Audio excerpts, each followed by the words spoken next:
year, Hogwarts will play host to a legendary event, the Triwizard Tournament. The tournament brings together 3 schools. I'd love when they do that. For a series of magical contests. When Harry Potter and the Goblet of Fire arrived in 2005, it didn't just continue a beloved franchise.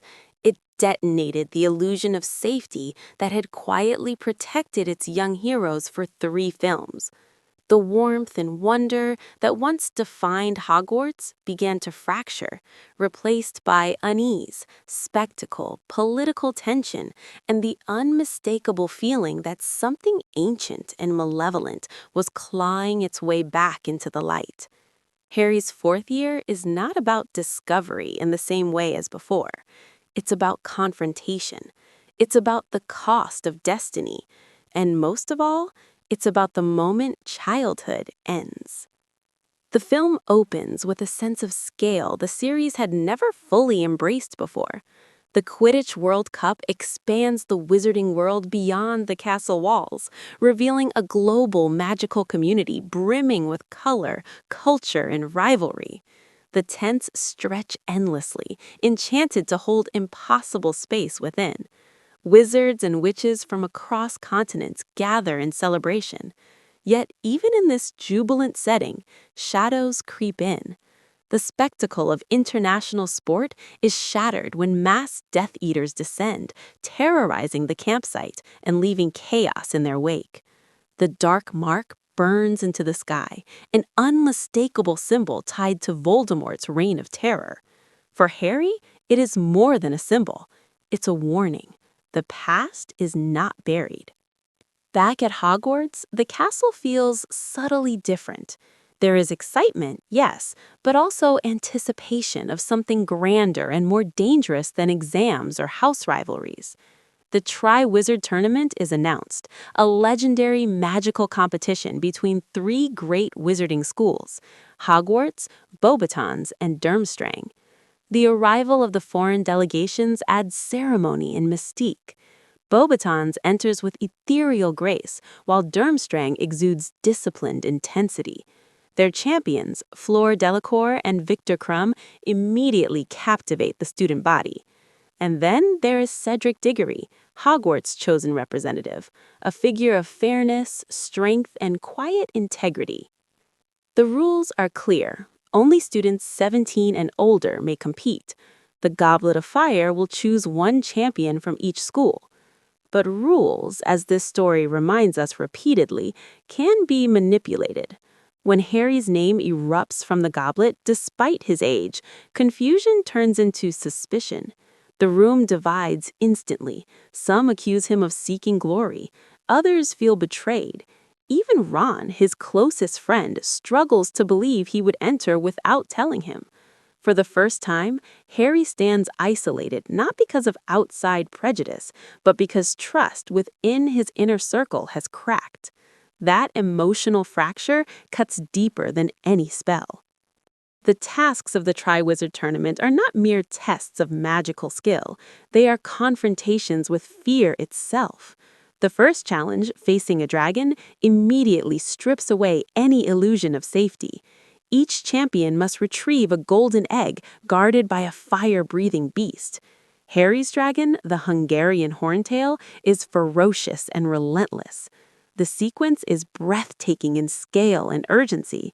Rather than overpowering the creature, Harry relies on instinct and courage, summoning his broomstick and taking to the skies in a desperate aerial chase. It's not polished heroism, it's survival. And that distinction matters. The golden egg reveals the next task only after Harry deciphers its secret. The second challenge drags the champions into the Black Lake, forcing them to rescue what they would miss most. Beneath the surface waits not only mermaids and grinding pressure, but emotional vulnerability. Ron is taken as Harry's hostage, Hermione for Crumb, and Fleur's sister for her. Cedric and Crumb complete their rescues efficiently. Fleur falters. Harry, however, refuses to abandon the others once he faves Ron, insisting on ensuring everyone is safe. It costs him time, but it reinforces the core of his character. Empathy over ambition. In a tournament built on rivalry, compassion becomes his defining strength. Between these trials, the film allows space for adolescent awkwardness. The Yule Ball becomes a pivotal emotional turning point. It's elegant and fragile, full of swirling gowns and unspoken expectations. Hermione's transformation stuns everyone, especially Ron, whose jealousy erupts into insecurity and accusation. Harry's own attempt at asking Cho Chang to the dance ends in nervous collapse. These moments, though lighter in tone, reveal something crucial. The trio is changing. Friendship is no longer simple. Attraction, pride, and misunderstanding complicate bonds that once felt unbreakable. The coming-of-age thread runs parallel to the gathering darkness. As the third task approaches, the atmosphere tightens. The maze is constructed, towering and alive with enchantments. Unlike the spectacle of dragons or the clarity of underwater rescue, the maze is psychological warfare. It shifts, isolates, and confuses. The champions are separated almost immediately. What begins as competition morphs into something far more sinister. When Harry and Cedric reach the Triwizard Cup together, they choose to grasp it simultaneously, sharing the victory. It is a noble gesture, one rooted in mutual respect. But the cup is a portkey. In an instant, celebration becomes nightmare. They are transported to a graveyard, silent and suffocating. The tone darkens irrevocably. Peter Pettigrew emerges, cradling a grotesque, infant-like form of Voldemort. The ritual that follows is chilling in its simplicity. Bone of the father, flesh of the servant, blood of the enemy. With Harry's blood, Voldemort is reborn. His return is not metaphorical, it is literal, physical, and terrifying. The Dark Lord stands restored, and his followers gather in devotion.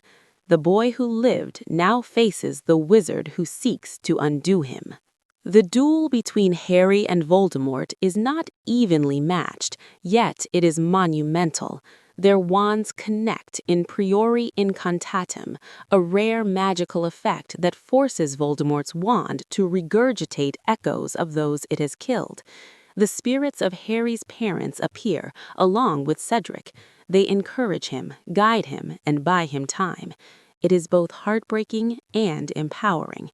Harry escapes, clutching Cedric's body, returning to Hogwarts not as a champion, but as a witness to murder. Cedric Diggory's death shatters the illusion that this world protects its young. He was kind, talented, and innocent of the larger political game. His loss reverberates through the school and beyond. Yet perhaps more disturbing than the murder itself is the denial that follows. The Ministry of Magic, represented by Cornelius Fudge, refuses to accept Voldemort's return. Political convenience overrides truth. Fear of panic becomes justification for suppression. Harry's trauma is dismissed. Dumbledore stands firm in belief, but the divide between authority and reality has begun. Brendan Gleeson's portrayal of Alastar Mad-Eye Moody adds another layer of intrigue.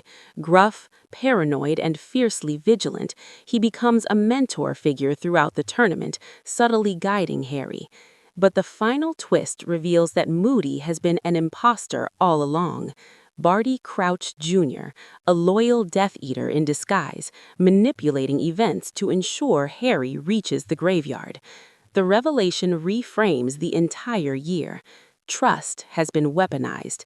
The enemy has been inside the castle. Thematically, this installment is about escalation. The threat is no longer whispered. It stands resurrected. The emotional stakes are no longer confined to house points or school rivalries. They encompass death, political corruption, and fractured unity. The color palette grows colder. The humor sharpens but carries tension beneath it. Even the music swells with darker undertones, foreshadowing what lies ahead in the series.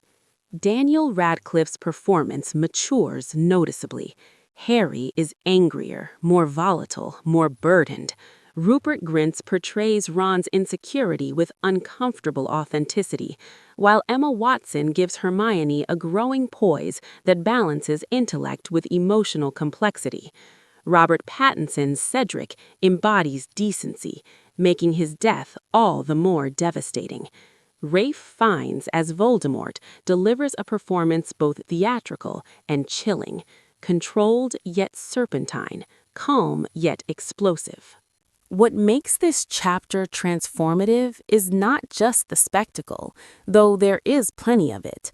It is the shift in moral gravity. The wizarding world is no longer insulated from its own history. Prejudice, denial, and ambition fuel the coming storm. The Triwizard Tournament, meant to symbolize unity between schools, becomes the stage for Voldemort's return. Celebration becomes manipulation.